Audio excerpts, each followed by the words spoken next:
everyone, I'm Paris, and today I'm going to be talking to you about presidential communication in America's earlier years, from Washington to President McKinley.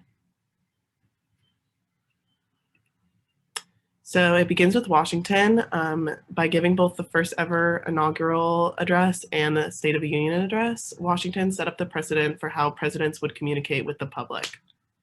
These speeches were published in full for Americans to read in the newspapers, and newspapers would also report on policy initiatives and even Washington's personal life.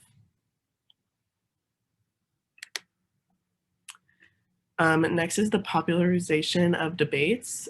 Although he's known for his pre-written speeches, President Lincoln first gained influence in politics using his skills as a debater. Debates such as the famous Lincoln-Douglas debates could last up to 6 hours and were published in newspapers for the public to read. And the public were very interested in these debates, and they became a popular mechanism for presidents to discuss policies.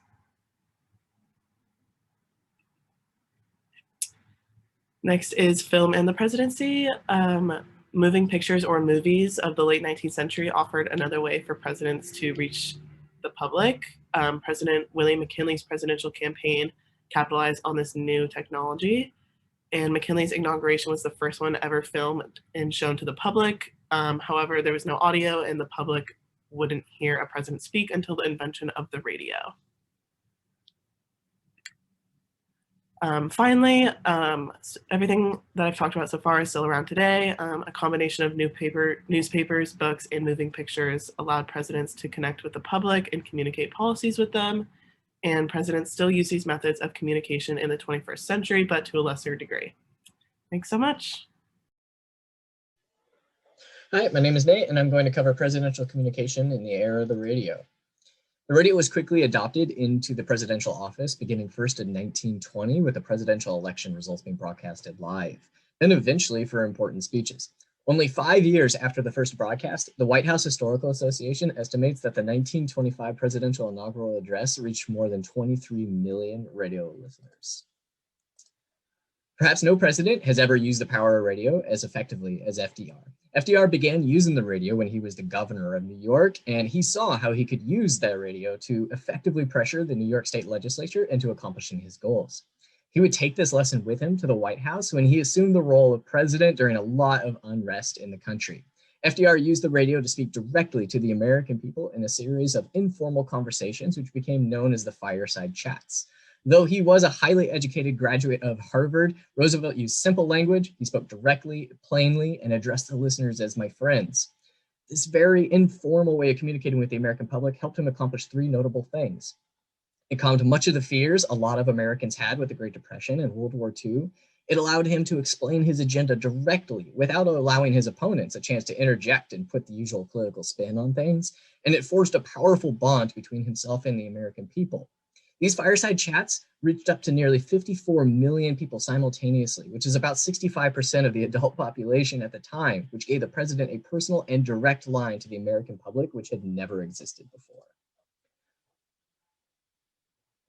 Today, in the 21st century, radio is still a big deal, with about 90% of Americans ages 12 or older listening to radio in a given week. Some of the traditions that were started on the radio have continued on, such as the weekly address where the president sets aside time to communicate directly with the American people about common concerns and questions.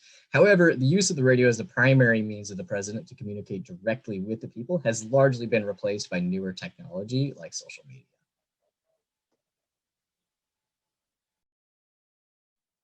Hello, my name is Celeste, and I'll be doing the presidential communication in the era of television from Eisenhower to Biden. In 1949, only about 200,000 television sets had been sold. This number jumped over to 52 million sets by 1955.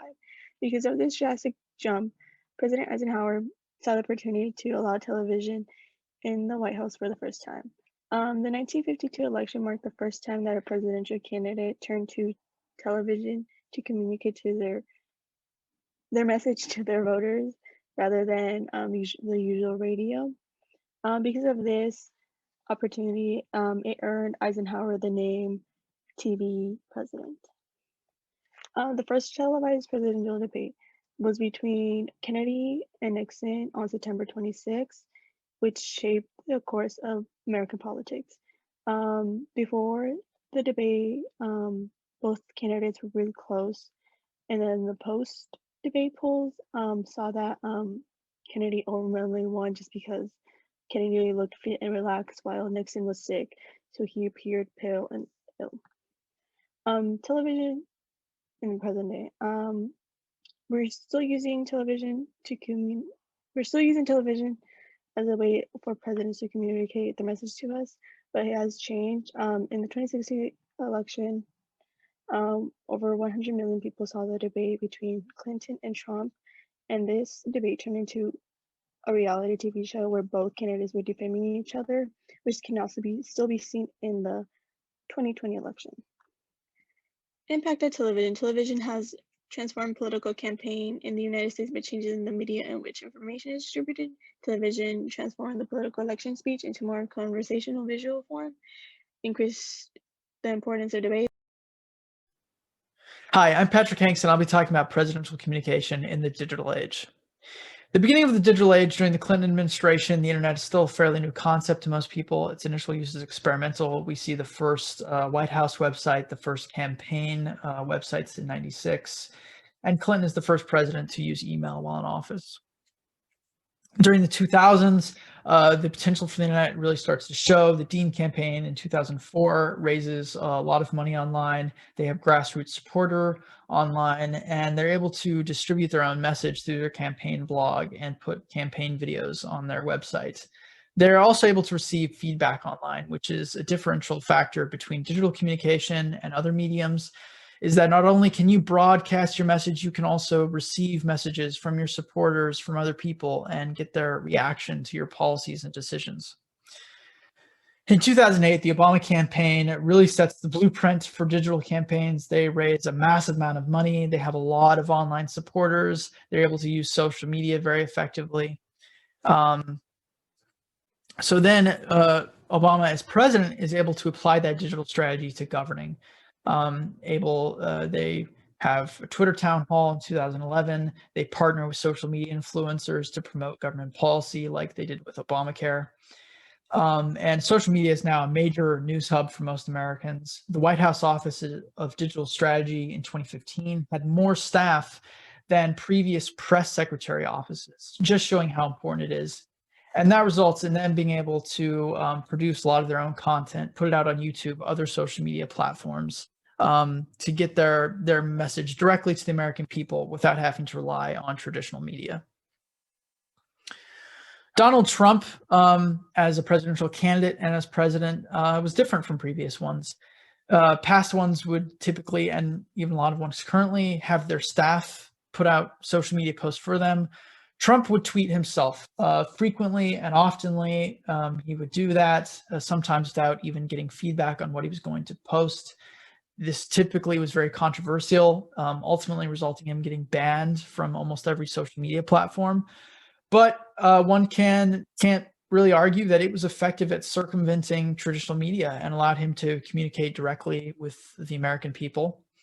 Biden's campaign largely followed the modern formula for digital campaign, although because of the pandemic, they had to rely even more on online tools and virtual campaigning to get the support of American people, to get their messaging out.